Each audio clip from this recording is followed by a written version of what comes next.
उस्ताद कभी रिटायर्ड नहीं होता, वो कौम की रगों में खून बनकर जिंदा रहता है। ज़मान शाह की एजाज में अलविदाई तकरीब गवर्नमेंट हाई स्कूल खुदरानी से रिटायर्ड होने वाले GTAB के सीनियर रहनुमा उस्ताद ज़मान शाह अपनी 36 साल मुद्दत मुलाजमत पूरी होने के बाद रिटायर्ड हो गए। कल गवर्नमेंट हाई स्कूल खुदरानी स्टाफ की जानिब से अलविदाई तकरीब में रिटायर्ड होने वाले उस्ताद की तालीमी खिदमात पर इन्हें खराज तहसीन पेश किया गया। उन्होंने कहा कि कुछ लोग अपनी सर्विस का दौरानिया इस अंदाज में गुजारते हैं कि वो जिंदगी भर के लिए अमर हो जाते हैं। ज़मान शाह साहिब एक शफीक उस्ताद रहे, इनकी खिदमत को हमेशा याद रखा जाएगा और सुनहरी हरूफ से भी लिखा जाएगा। उन्होंने कहा कि उस्ताद कभी रिटायर्ड नहीं होता, वो अपनी नस्ल में जिंदा रहता है।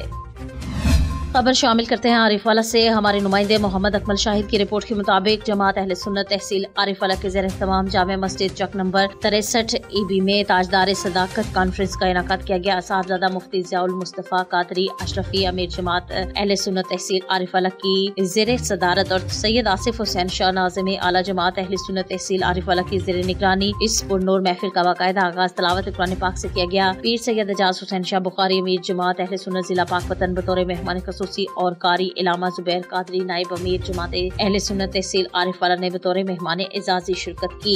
इलामा कारी मोहम्मद दीन नूरी ने अपने खिताब में हजरत अबू बकर सदीक रज़ी अल्लाह तआला अन्हा की शान बयान करते हुए कबूल इस्लाम से लेकर आखिरी दम तक हजूर से मोहब्बत के बारे में जामिया बयान दिया। महफिल के अख्ताम पर पीर सैयद एजाज हुसैन शाह बुखारी ने इज्तिमाई दुआ करवाई। इस मौका पर उलमा और मशाइख, कारकुनान अहले सुन्नत और हर शोबा से मुंसलिक आशिकाने रसूल ने शिरकत की।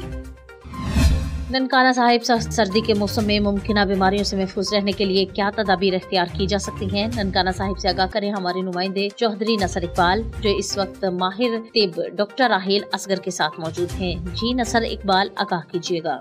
जी बिल्कुल, जैसा कि आप जानते हैं आजकल सर्दी की शदीद लहर आई हुई है और सख्त सर्दी के मौसम में मुख्तलिफ बीमारियां जन्म ले रही हैं। इन बीमारियों से कैसे बचा जा सकता है? मेरे साथ मौजूद हैं ननकाना साहब के माया नाज डॉक्टर राहिल असगर। आइए इनसे जानते हैं।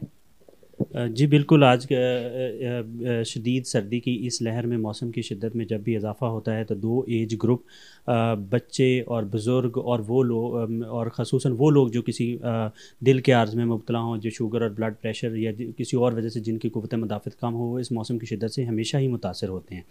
और इस मौसम में ज़ुकाम, खांसी, बुखार, नमोनिया, छाती के मसाइल, सांस के मसाइल उनमें हमेशा ही इजाफ़ा होता है। और इस दफ़ा भी इस शदीद सर्दी की लहर में इन बीमारियों में इजाफ़ा हो रहा है। इससे बचने के लिए ये ज़रूरी है कि आप गर्म मशरूबात का इस्तेमाल करें, गर्म कपड़े पहनें और गैर ज़रूरी बाहर ठंड में सफ़र ना करें। गैर ज़रूरी जो है वो बाहर निकलने से इज्तनाब करें और किसी भी मसले की सूरत में, बुखार की सूरत में, खांसी की सूरत में, सांस में तकलीफ़ की सूरत में फ़ौरन जो है वो अपने मालिक से रब्ता करें। जी, आपने सुना इनका कहना है कि जो सर्दी से बचने के लिए गर्म मलबूसात और गर्म मशरूबात का इस्तेमाल किया जाए और गैर ज़रूरी सफ़र से जो है वो ग्रेज़ किया जाए और अगर तकलीफ़ ज़्यादा हो तो डॉक्टर के साथ मशवरा किया जाए। जी। आरिफवाला से हमारे नुमाइंदे सरवर सलीमी की रिपोर्ट के मुताबिक administrator municipal committee Arifwala Malik Mohammad Afzal assistant commissioner के अहकामात पर अमल करते हुए chief officer municipal committee Chaudhry Waqas Gujjar ने कमर्शियल फीस की अदम अदायगी पर 5 बिल्डिंग सील कर दी। Arifwala chief officer municipal committee Waqas Gujjar, municipal officer Mahmood Akhtar Zahid, planning branch officer Ejaz Azimi ने शहर के मुख्तलिफ मकामात पर कमर्शियल फीस की अदम अदायगी पर 5 बिल्डिंग सील कर दी। Planning branch officer Ejaz Azimi ने कहा कि इन अफराद को नोटिस के जरिए इतला दे दी गई मगर उन्होंने कानूनी तकाजे पूरे नहीं किए। Chief officer municipal committee Chaudhry Waqas ने कहा कि अदम अदायगी पर सील की गई बिल्डिंग के मालिकान कानूनी चाराजोई से बचने के लिए अपने बकायाजात फौरी तौर पर